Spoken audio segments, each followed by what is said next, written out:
Hello बच्चों, स्वागत है हमारी यूट्यूब चैनल बीके क्लासेस देखो में दोस्तों। क्लास 12 दोस्तों, क्लास 12 हिस्ट्री के दोस्तों वीवीआई सब्जेक्टिव क्वेश्चन लिखेंगे दोस्तों। तो दोस्तों आपको डायरेक्ट दोस्तों एग्जाम में दोस्तों एक क्वेश्चन पूछेगा वीवीआई सब्जेक्टिव दोस्तों। चलिए दोस्तों वीडियो को स्टार्ट करते हैं। तो मेरे यूट्यूब चैनल पहली बार आए हैं दोस्तों, सब्सक्राइब कर लीजिए और बेल आइकन को प्रेस कर लीजिए। ऐसे ही दोस्तों आपको हर वीडियो दोस्तों आएगा ऐसे ही वीवीआई क्वेश्चन। देखिए क्वेश्चन नंबर 1, मोरों के राजनीतिक इतिहास के मुख्य स्रोत क्या क्या है। तो मोरों के राजनीतिक इतिहास के मुख्य स्रोत निम्नलिखित हैं। पहला मेगास्थनीज मेगास्थनीज इंडिका दोस्तों। दूसरा कोटिल्ला का अर्थशास्त्र। तीसरा जैन और बौद्ध साहित्य। चौथा अशोक का शिलालेख। क्वेश्चन नंबर 2, हर्षसहित की रचना किसने की। इस रचना का विषय क्या है। तो हर्षसहित की रचयिता बाणभट्ट है। हर्षसहित संस्कृति में लिखी गई कनौज के शासक हर्षवर्धन की जीवनी है। क्वेश्चन नंबर 3, अशोक के अभिलेख किन किन भाषाओं में लिखे गए हैं। तो अशोक के अभिलेख प्राकृतिक और पाली भाषाओं में लिखे गए हैं। इनमें बानी और खरष्टी भाषाओं लिपियों का प्रयोग हुआ है तथा इन अभिलेखों में अशोक के जीवन वृत्त, उसकी आंतरिक तथा बाहरी नीति एवं उससे राज्यों में विस्तार संबंधित जानकारी दी गई है। देखिए दोस्तों, अशोक के अभिलेख में 2 लिपि का प्रयोग हुआ है दोस्तों, एक बाहरी और एक खरष्टी लिपि दोस्तों। आपको एग्जाम में पूछेगा अशोक के अभिलेख में किन किन लिपियों का उपयोग हुआ। तो ऑप्शन नंबर दोस्तों पूछेगा बाहरी खरष्टी दोस्तों, आप लोग सही होगा बाहरी और खरष्टी लिपि। क्वेश्चन नंबर 4, देखिए दोस्तों, तो चलिए बच्चों क्वेश्चन नंबर 4 देखते हैं। पराग स्तंभ अभिलेख का क्या महत्व है। तो पराग का स्तंभ अभिलेख गुप्त का एक महान ऐतिहासिक स्रोत है। इस अकेले स्रोत पर बहुत कुछ समुद्रगुप्त की महान यात्रा निर्भर करती है। इस अभिलेख की 33 लाइनें हैं जो संस्कृत भाषा में है। इस अभिलेख की रचयिता समुद्रगुप्त के दरबारी कवि हरिसेन थे, जिसने अपने असाधारण विजय और सैनिक सैनिक पराक्रमों का वर्णन किया है। चलिए दोस्तों क्वेश्चन नंबर 5, देखिए दोस्तों क्वेश्चन नंबर 5 दोस्तों वीवीआई है। तो आर्यभट्ट कौन था, उसकी एक रचना का नाम लिखें। तो आर्यभट्ट गुप्त काल के वैज्ञानिक थे। ये दोस्तों आपको एग्जाम पूछेगा आर्यभट्ट कौन था। तो आर्यभट्ट गुप्त काल के वैज्ञानिक थे। वे प्रथम नक्षत्र वैज्ञानिक हैं जिन्होंने घोषणा की थी पृथ्वी अपनी धुरी पर घूमती है। पृथ्वी अपनी धुरी पर घूमती है। आर्यभट्ट अपने युग के महानतम कथितय भी थे। उन्होंने दशमलव प्रणाली का विकास किया था। इन्होंने सूर्य सिद्धांत नामक ग्रंथ लिखा था। ठीक है दोस्तों, क्वेश्चन पूछेगा आर्यभट्ट गुप्त काल। दोस्तों आर्यभट्ट दोस्तों किस किताब को लिखा था। तो सूर्य सिद्धांत नामक ग्रंथ लिखा दोस्तों। ग्रंथ का नाम क्या था इसका दोस्तों, सूर्य सिद्धांत दोस्तों। आर्यभट्ट ने दोस्तों किस ग्रंथ को लिखा था। तो सूर्य सिद्धांत दोस्तों नामक दोस्तों ग्रंथ को लिखा था। क्वेश्चन नंबर 6, मेगास्थनीज कौन था, उसके द्वारा लिखी गई पुस्तक का नाम लिखें। तो मेगास्थनीज चंद्रगुप्त मौर्य के दरबार में आए यूनानी राजदूत था। वह 5 वर्ष 302 ईसा पूर्व से 298 ईसा पूर्व तक चंद्रगुप्त मौर्य के दरबार में रहा। वो भारत की दशा का आंखों देखा हाल अपनी पुस्तक इंडिका में लिखा है। जिसमें मेगास्थनीज ने इंडिका को लिखा है। यह पुस्तक अब नष्ट हो चुकी है, लेकिन उसके अंशों के आधार पर चंद्रगुप्त के शासनकाल की प्राप्त जानकारी हमें मिलती है। इसमें क्या बोला है। तो मेगास्थनीज गुप्त मौर्य के दरबार में आए। गुप्त मौर्य के दरबार में आए। वो यूनानी राजदूत थे। यूनानी राजदूत थे। क्वेश्चन पूछेगा मेगास्थनीज कौन थे। तो यूनानी के राजदूत थे। वह 5 वर्ष 302 ईसा पूर्व से 298 ईस्वी तक चंद्रगुप्त मौर्य के दरबार में रहा दोस्तों। पूछा गया दोस्तों मेगास्थनीज चंद्रगुप्त मौर्य के दरबार में दोस्तों कितना तक रहा, कितना वर्ष तक? 302 ईसा पूर्व से 298 ईसा पूर्व तक दोस्तों चंद्रगुप्त के दरबार में रहा। तो पूछा गया दोस्तों वहां से कहाँ चले गए? वहां से भारत की दशा में आंखों देखा हाल अपनी पुस्तक दोस्तों इंडिका की रचना की थी। मेगास्थनीज ने इंडिका की रचना की थी। ये दोस्तों आप लोग को समझ आ गया होगा। क्वेश्चन नंबर 7, ब्राह्मणी लिपि के महत्व का प्रकाश डालें।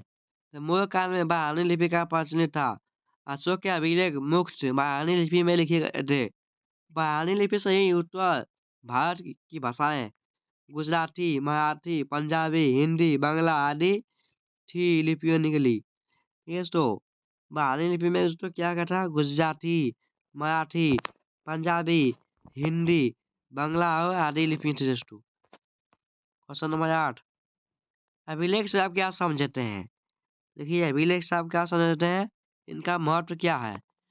तो शासकों या अन्य प्रभावशाली व्यक्तियों द्वारा शिलाओं में एक धातु की चादर पर खुदे हुए संदेश, विवरण या साजिशों को अभिलेख कहते हैं। ठीक है, इस अभिलेख किसे कहते हैं? शासकों या अन्य प्रभावशाली व्यक्तियों द्वारा शिलाओं पर एवं धातु की चादरों पर खुदे हुए संदेश, विवरण या आदेशों को अभिलेख कहते हैं। प्राचीन भारतीय इतिहास के अध्ययन के पुरातात्विक स्रोतों के रूप में अभिलेख का आध्यात्मिक महत्व है। इनसे अनेक शासकों के नाम तथा उनके समय की प्रमुख घटनाओं एवं सामाजिक राजनीतिक स्थितियों का पता चलता है। आप चलिए दोस्तों क्वेश्चन नंबर 9 देखेंगे VBI। क्वेश्चन नंबर 9 देखिए बच्चों। क्वेश्चन नंबर 9, दो लिपियों का जिक्र करें जिन्हें सम्राट अशोक के अभिलेख में उपयोग किया गया है। तो ये अशोक के अभिलेख में दो लिपियों का उपयोग किया है। देखिए दोस्तों पहला क्या है, दोस्तों क्वेश्चन में कैसे लिखेंगे दोस्तों? पूछेगा दोस्तों दो लिपियों का जिक्र जिन्हें सम्राट अशोक के अभिलेख में उपयोग किया गया। तो ये देखिए दोस्तों इसका आंसर कैसे लिखेंगे? तो सम्राट अशोक के अभिलेखों में निम्नलिखित दो लिपियों का उपयोग हुआ है। पहला ब्राह्मणी लिपि, दूसरा खरोष्ठी लिपि दोस्तों। यहाँ पर दोस्तों लिख सकते हैं 2 नंबर या दोस्तों 2 नंबर आपको एग्जाम में मिल जाएगा। अब देखिए दोस्तों लघु उत्तरीय प्रश्न उत्तर। तो अशोक के धर्म की मुख्य विशेषता क्या थी? धर्म नीति क्या है?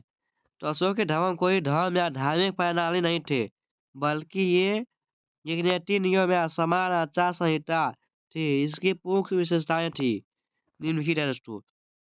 दोस्तों अशोक के धर्म में दोस्तों मुख्य विशेषताएं क्या क्या है?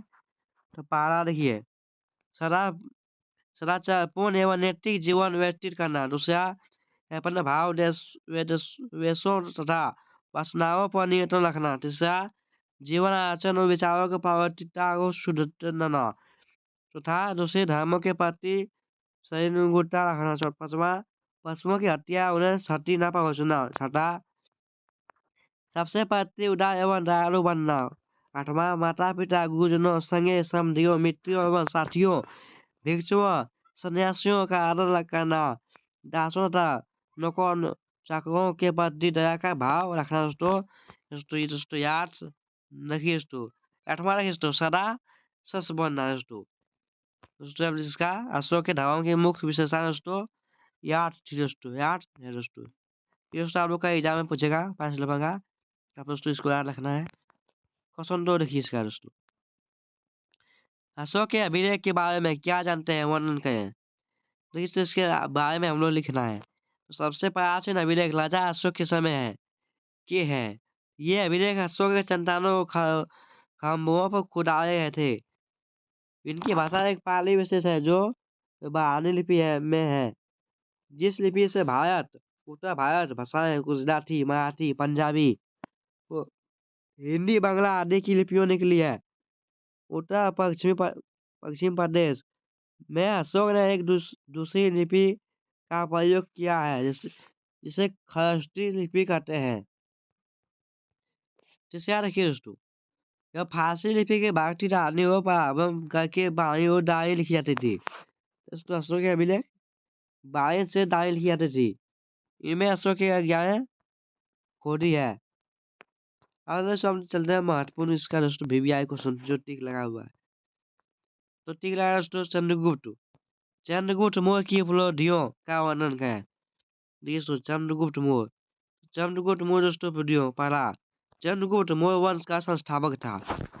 चंद्रगुप्त दोस्तों मौर्य वंश का पूछेगा दोस्तों चंद्रगुप्त मौर्य दोस्तों किस वंश का शासक था। तो मौर्य वंश का दोस्तों संस्थापक था। उसे नंद वंश के उन्मूलन तथा पंजाब सिंध में विदेशी शासन का अंत करने का ही नहीं बल्कि समस्त भारत पर अपना आधिपत्य करने का श्रेय जता है। दूसरा देखिए चंद्रगुप्त का जन्म 345 ईसा पूर्व में मौर्य वंश में हुआ। ठीक है दोस्तों चंद्रगुप्त का जन्म कब हुआ और किसके वंश में हुआ। चंद्रगुप्त का जन्म 345 ईसा पूर्व में हुआ और वे मौर्य वंश में हुआ। मौर्य वंश में दोस्तों चंद्रगुप्त का जन्म हुआ। तीसरा चंद्रगुप्त ने अपने गुरु एवं मार्गदर्शकों चंद्रकेतु के सहयोग से सिकंदर के लौटने के पश्चात यूनानी आक्रमणकारियों को मार भगाया तथा उत्तर पश्चिम भारत के एक बड़े भाग पर अपना अधिपत्य स्थापित किया। कौन दोस्तों चंद्रगुप्त मौर्य। चौथा अपने यूनानी आक्रमणकारी सिकंदर से सेनापति सेल्यूकस को पराजित कर उसे अपमानजनक संदेश स्वीकार करने के लिए विवश किया। उसके अनुसार बहुत बड़ा क्षेत्र एवं अपनी कन्या। चलिए दोस्तों दूसरा वीवीआई क्वेश्चन। दूसरा दोस्तों मगध समाज के शक्तिशाली होने के क्या कारण थे। देखिए दोस्तों मगध समाज दोस्तों शक्तिशाली होने का क्या कारण थे।